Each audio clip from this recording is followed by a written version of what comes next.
Господине Бабич, најнапред како да се избрише од главата надпреварот против кадете Шафхаузен, второто полувреме и колку овие 60 минути можат да го зголемат ритамот во нозете и во рацете на ракометарите?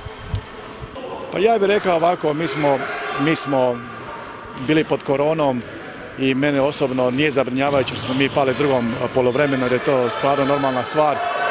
Vodili smo prvo poluvreme, drugo nismo fizički držali. Dečki su dali sve što su mogli dati u tim trenucima, međutim netreniranje i korona je ostavila trag.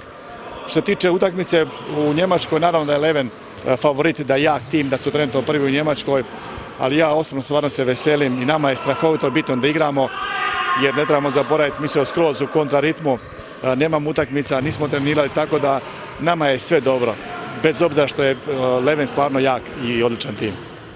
Колку може да биде тоа растеретување, да играте во Германија, да се забавувате против еден силен Бундеслигаш, колку може тоа да биде притисок за противникот и еден вид растеретување за вашата екипа?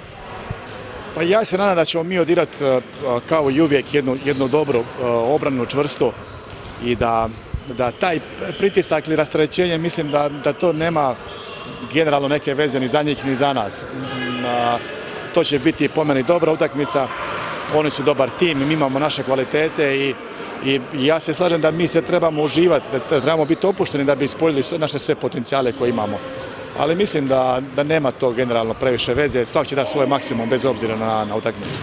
Збор 2 за групата гледаме чудни резултати, но многу израмнети надпревари, скоро секој се решава во последната минута. Како гледате по овие некомплетни 3-4 кола на групата, кои се фаворити и кои екипи имаат најголеми шанси за промоција во нокаут фазата?